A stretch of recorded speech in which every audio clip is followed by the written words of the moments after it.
போற்றியோ நம் சிவாய. சாந்தலிங்கத்தான் மலர் வாழ்க. குருமகா சன்னிதானங்களின் பொன்னார் திருவடிகளை வணங்கி மகிழ்கின்றோம். மார்கழி திங்கள் 2ஆம் நாளான இன்று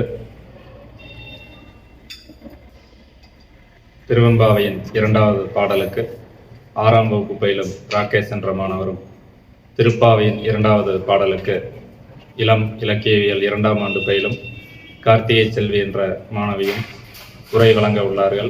அதைத் தொடர்ந்து இந்த இரு பாடல்களுக்கும் தொகுப்புரை நமது கல்லூரி தமிழ்துறை உதவி பேராசிரியர் முனைவர் ஆதிநாராயணசாமி அண்ணா அவர்கள் வழங்க உள்ளார்கள். முதலாவதாக திருவெம்பாவை பாடலுக்கு உரை வழங்க மாணவரை அழைக்கின்றோம். அனைவருக்கும் பாலை வணக்கத்தை தெரிவித்துக் கொள்கிறேன். திருவெம்பாவை பாடல். வாசம் பரஞ்சோதிக்கும் பகல் நாம் பேசும்போது இப்போதா ரமளிக்கே ஏசவும் வைத்தனையோ நேரிழையா நேரிழையி சீசி இவையும் சிலவோ விளையாடி ஏசும் இடமீதோ விண்ணோர்கள் ஏற்றுவதற்கு பூசும் மலர்பாதம் தந்தருள் வந்தருளும் தேசம் சிவலோகன் பிள்ளை சிற்றம்பலத்துள் ஈஜனார் கண்பாரியா மாடேலோ ஜிம்பாபாய். பொருள். கூடி பேசுகின்ற போதெல்லாம் இரவும் பகலும் என்றென்றும் எனது அன்பு முழுவதும் மேலான ஒளிமயமான இறைவனுக்கே உரியது என்றெல்லாம் பேசியிருக்கிறாய். ஆனால் இன்றே இந்த பூம்படுக்கையில் மேல் நேசம் வைத்து அதை விட்டு எழுந்திருக்கும் மனமில்லாமல் கிடக்கிறாயே. திருச்சிற்றம்பலம். திருக்கைலாய பரம்பரை மெய்கண்ட சந்தானம் 25ஆம் பட்டம் குருமகா சன்னிதானங்களின் திருவடிகளை வழங்குகிறேன். இன்று மார்கழி 2ஆம் நாள். ஆண்டாள் அருளிய திருப்பாவையின் 2ஆம் பாடல். வையத்து வாழ்வீர்கள் நாமும் நம் பாவைக்கு செய்யும் கிரிசைகள் கேளீரோ பார்க்கடலுள் பையத்துயின்ற பரமன் அடிபாடி நெய்யுண்ணோம் பாலுண்ணோம் நாட்காலே நீராடி மெய்யிட்டெழுதோம் மலரிட்டு நாம் முடியோம் செய்யாதன செய்யோம் திருக்குறளை சென்றோதோம் ஐயம் பிச்சையும் ஆந்தனையும் கைகாட்டி உயுமாறெண்ணி உகந்தோலோர் எம்பாவாய். விளக்கம். இப்பூமியில் வாழும் மக்களே பாவை நோன்பு நூற்பதற்காக நாங்கள் மேற்கொள்ளும் சில செயல்களை கூறுகிறோம், கேளுங்கள். பார்க்கடலில் அரிதுயில் செய்யும் பரந்தாமனையே பாடுவோம். நெய்யையும் பாலையும் உண்ண மாட்டோம். வைகரையில் நீராடுவோம். கண்களுக்கு மைத்தீட்டி கொள்ள மாட்டோம். கூந்தலில் பூக்களை சூடிக்கொள்ள மாட்டோம். புறங்கூற மாட்டோம். பணிவுடன் இயன்றவரை தான தர்மங்களை செய்து செருக்கில்லாமல் இருந்து கண்ணனின் பாத கமலங்களில் சரணடைந்து உய்வடைவோமாக. நன்றி. ஆதி குரு முதல்வர் சாந்தலிங்க பெருமான் திருவடிகளை மனம் மொழி மெய்களால் வணங்கி மகிழ்கின்றேன். 24வது குருமகா சன்னிதானங்களின் திருவடிகளையும் நமக்கு இங்கு எழுந்தல் இருக்கும் 25வது குருமகா சன்னிதானங்களின் திருவடிகளை வணங்கி மகிழ்கின்றேன். இன்று திருவெம்பாவை திருப்பாவை இரு பாடலுக்கு நம்முடைய மாணவர்கள் விளக்கமளித்தார்கள். அதனுடைய தொகுப்புரையாக நான் முன் வந்துள்ளேன். மார்கழி மாதம் சிறந்த மாதம் என்று நம்முடைய அருளாளர்களால் எடுத்து இயம்புகின்றன. அப்படிப்பட்ட இந்த மாதத்தில் நாமும் இந்த சிறப்பான மாதத்தில் நாமும் நீராடி இறைவனுடைய திருப்பாதங்களுக்கும் நம்முடைய செயலுக்கும் ஏற்றவாறு அமையுமாறு இறைவனிடத்தில் வேண்டுவது இந்த மாதத்தினுடைய சிறப்பு. அப்படிப்பட்ட மாதத்தில் திருவெம்பாவையில் மாணிக்கவாசகர் தன்னுடைய திருவண்ணாமலையில் தம் இறைவனுடைய புகழையும் நாம் எவ்வாறு கடைபிடிக்க வேண்டும் அதனுடைய நோன்புகளை பற்றியும் எடுத்து கூறியுள்ளார். அதே போல ஆண்டாள் நாச்சியாரும் திருப்பாவை 2வது பாடலில் நோன்பு இருக்கக்கூடிய செயல்முறைகள் எல்லாம் எடுத்து கூறுவது இந்த பாடலுடைய சிறப்பு. 2வது பாடலாக திருவெம்பாவினுடைய 2வது பாடலாக சொல்வது பாசம் பரஞ்சோதிக்கு என்பாய் ராப்பகல் நாம். முதல் பாடலிலே ஆதியும் அந்தமும் இல்லா அரும்பெரும் சோதி என்று பாடுவார். 2வது பாடலே பாசம் பரஞ்சோதிக்கு என்று பாடுவார். இதை எதை குறிக்கிறது என்றால் திருவண்ணாமலையில் இறைவன் சோதி வடிவானவன் என்று நமக்கு மாணிக்க வாசகர் மற்ற அருளாளரெல்லாம் எடுத்து கூறியுள்ளார்கள். அந்த வகையில் இறைவன் எப்படிப்பட்டவன் என்றால் சோதி வடிவானவன் என்று சொல்கிறது. முதல் பாடலிலும் உரையாடல் போல் அமைந்தது, இரண்டாவது பாடலும் உரையாடல் போல் அமைந்துள்ளது. ஆகவே இந்த இரண்டு பாடலும் உரையாடலுடைய நிமித்தமாக ஒரு பெண்ணானவள் தூங்கக்கூடிய நிலையை பற்றி கூறுவது இந்த பாடல். ஏனென்றால் முதல் பாடலே சொல்லியிருப்பாங்க என்ன என்றால், அந்த பாடலில் அதிகாலையில் நீராடி நாம் எல்லாம் இறைவனுடைய புகழ்களை எல்லாம் பாடுவோம் என்று முதல் நாளிலே கூறியிருப்பார். நான் இரண்டாவது பாடலிலே அப்படி அமையவில்லை, அதனால் தோழிகள் எல்லாம் எழுப்புவதாக இந்த பாடல் அமைகிறது. பாசம் பரஞ்சோதிக்கு என்பாய் ராப்பகல் நாம் பேசும்போது எப்போது போதார் அமளிக்கை என்று சொல்வார். அவருடைய படுக்கையிலிருந்து எழுந்து வராமல் இருப்பதனால தோழிகள் எல்லாம் எழுப்புவதாக. அவருடைய முதல் நாளிலே சிவபெருமானை பற்றி அவர் அன்பாக அழகான முறையில் எடுத்து கூறியிருப்பார். ஆனால் இன்றைய அதிகாலையில் நீராடாமல் துயின்றிருப்பதை இப்பாடல் நம்மளுக்கெல்லாம் சுட்டுகிறது. அப்படிப்பட்ட அந்த பாடலில் சொல்லியிருப்பாங்க, நேசம் வைத்தனையோ நேரிலையா நேரிலில் சீசி வெயும் இத்தனையும் சிலவோ என்று. இது ஏனென்றால் நீ இந்த மலர்படுக்கையில் தூங்குவது ஒரு இயல்பு இல்லை, இப்படிப்பட்ட இடம் இது அல்ல. அதிகாலையில் நீராடி இறைவனை வணங்குவது நம்முடைய முன்னோர்களெல்லாம் வழங்கிய ஒரு மரபு. அந்த வகையில் நீ தூங்குவது துயில் எழுவது இல்லாமல் இருந்தால் இது சிறப்புக்குரியது அல்ல என்று மற்ற தொழிலாம் துயில் எழுப்புவதை கூறுகிறார்கள். எப்படிப்பட்டது அப்படி என்றால், முன்னோர்கள் ஏத்துதற்கு பூசும் மலர்பாதம் தந்தரும் வந்தரும். முன்னோர்கள் கூட இறைவனிடத்தை நெருங்க முடியாமல் இருந்த காரணங்கள் உண்டு.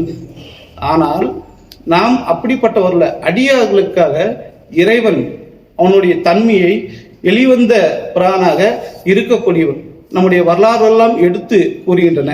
அப்படிப்பட்ட இந்த வரலாற்று உடைய நாமும் இந்த பாவைக்கு, இந்த திருவெம்பாவை மார்கழி மாதத்தில் நீராடி இறைவனுடைய திருவடியை வணங்கினால் நம்முடைய இந்த பிறவி உடைய பயன் கிடைக்கும் என்பது மாணிக்கவாசகர் எடுத்து கூறுகிறார்.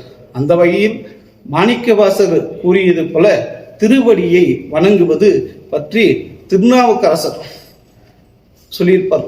என்னென்றால், குனித்த புருவும் கொவ்வை செவ்வாயும் குமிழ் சிரிப்பும் பனித்த சடையும் பவளம் போல் மேனியில் பால் வெந்நீரும் இனித்த உடைய எடுத்த பொற்பாதம் காணப்பெற்றால் மனித்த பிறவி வேண்டுவதை இம்மாநிலத்தே. அப்படி இந்த பிறவி வேண்டுமென்றால் உன்னுடைய திருவடியை வணங்க வேண்டும் என்று சொல்வார். அதே போல காரைக்கிழமையார் சொல்லியிருப்பாங்க, உன்னை மறவாமல் வேண்டும் மீண்டும் பிறப்புண்டேன் என்று. அப்படிப்பட்ட இந்த பிறவியானது நம்முடைய இறைவனுடைய திருவடிகளை வணங்குவதற்கு என்று நம்முடைய அருளாளர்களாம் எடுத்து கூறியிருக்கின்றார்கள். அப்படிப்பட்ட இந்த மாதத்தில் நம்முடைய திருவெம்பாவையில் நாம் இறைவனை வணங்குவது எப்படிப்பட்ட இறைவன் என்று சொல்கிறார்கள். மலர்பாதம் தந்தரும் வந்தரும் இறைவன். எப்படி? தேசன் சிவலோகன் தில்லை சிற்றம்பலத்துள் ஈசனார் கண்பாரியம் ஆரேலோர் என்பாவை. ஒரு எப்படிப்பட்டவர் என்று, ஒளி வடிவானவன், தில்லையில் இருக்கக்கூடியவன், அதான் சொல்ற. அப்படிப்பட்ட தில்லையில் எழுந்திருக்கக்கூடிய இறைவனை நாம் எல்லாரும் வணங்கினால் நம்மளுக்கு எப்படியான அன்பார் ஆரேலோர் என்பாவாய். அப்படிப்பட்ட ஈசனுடைய திருவடிகளை நாம் வணங்கினால் நம்மளுக்கு பேரின்பம் கிடைக்கும் என்பது இந்த பாடலே சொல்கிறது. என்னவென்றால், நம்முடைய அறியாமையிலிருந்து விலக்குவதற்காக இறைவனை வணங்க வேண்டும் சொல்வார்கள். இறைவனை வணங்குவதென்றால் புற தூய்மை அகத்தூய்மை என்று சொல்வார்கள். புற தூய்மை நீரால் அமையும், அகத்தூய்மை வாய்மையால் அமையும் என்று நம்முடைய வள்ளுவர் பெருந்தகைகளும் கூறியிருக்கிறார்.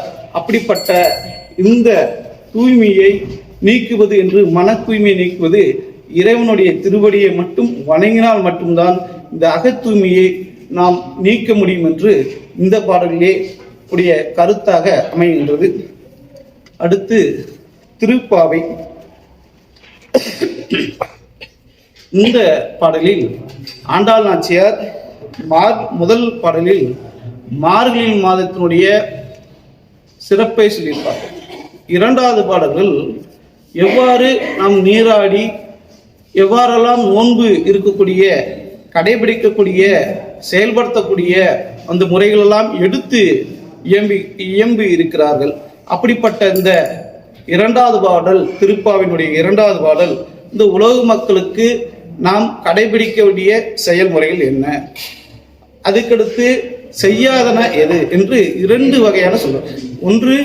ஒன்று செயல்படுத்தக்கூடிய முறைகள், இன்னொன்று நாம் செயல்படுத்தாத ஒன்றை சொல்கிறார். ஆகவே இரண்டு முறையிலே இந்த பாடலை விளக்குகிறார். அப்படிப்பட்ட இந்த பாடல் மிக நுட்பமாக சொல்லப்படுகின்றது.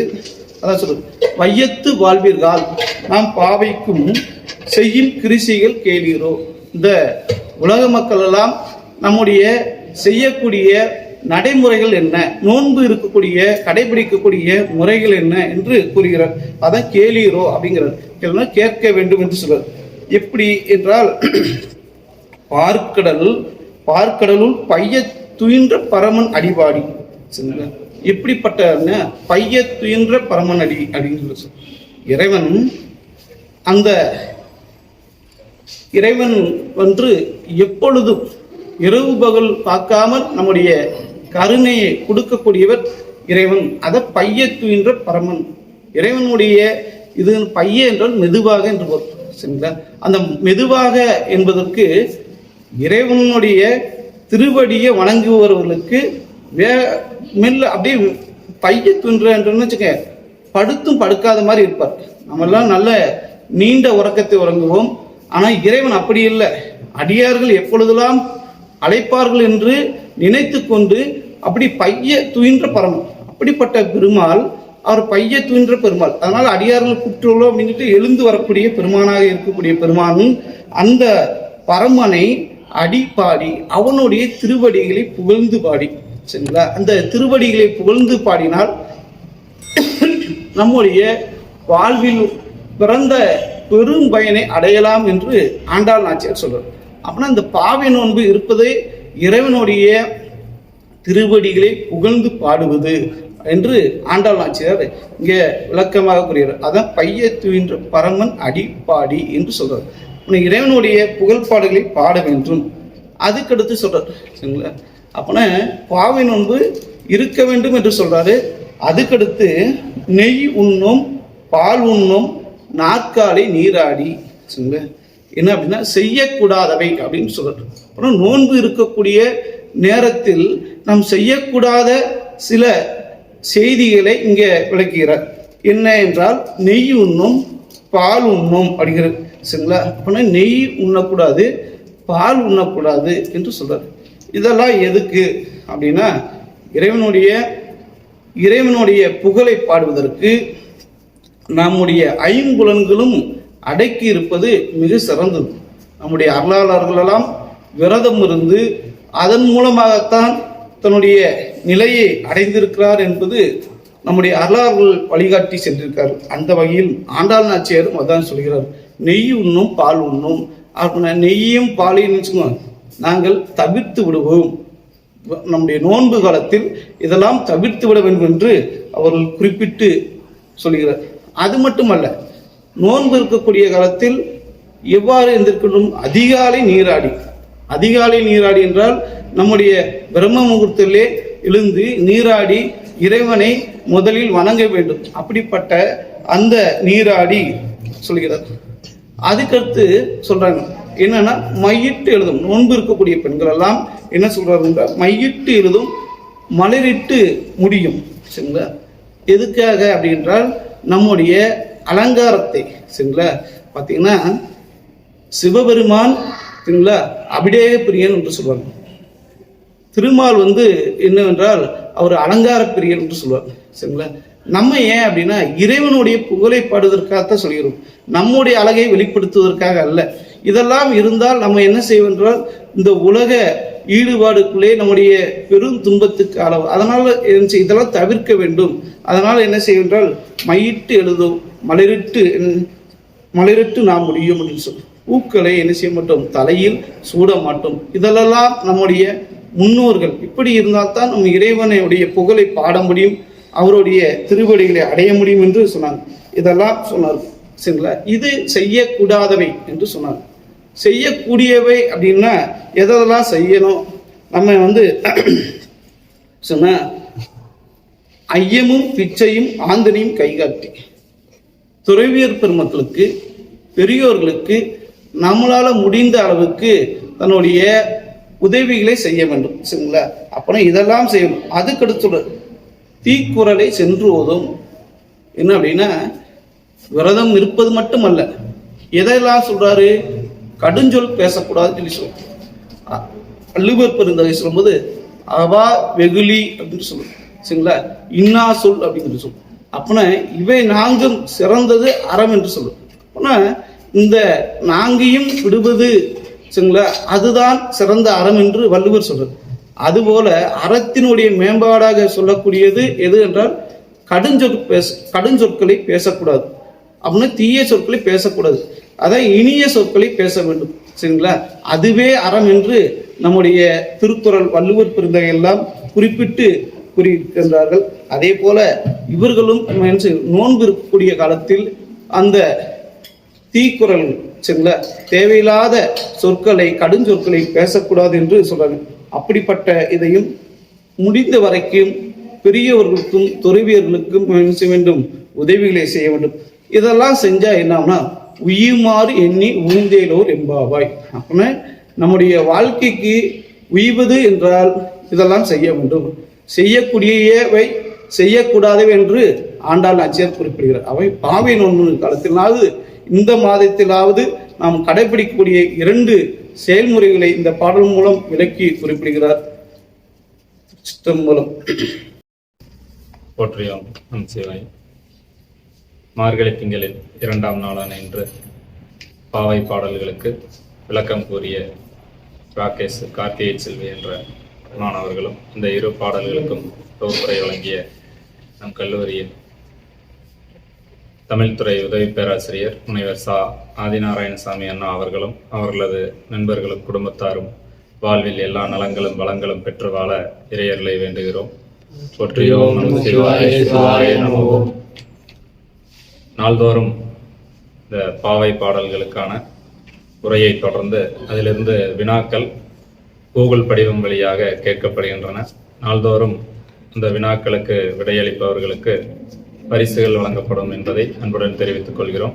இந்த வினாவிற்கு உண்டான லிங்க் என்று சொல்லக்கூடிய இணைப்பு இந்த வீடியோவின் டிஸ்கிரிப்ஷன் பகுதியில் இடம்பெற்று இருக்கும். அதை அனைவரும் கிளிக் செய்து விடைகளை அனுப்புமாறு அன்புடன் தெரிவித்துக் கொள்கிறோம். தென்னாடுடைய சிவனே போற்றி, நாட்டவர்க்கும் இறைவா போற்றி, காவாய் திரளே போற்றி, கைலை மலையானே போற்றி போற்றி, குவளைக்கண்ணி கூரன் காண்க தங்கடன் நடியனையும் தாங்குதல் என் கடன் பணி செய்து கிடப்பதே. சிற்றம்பலம்.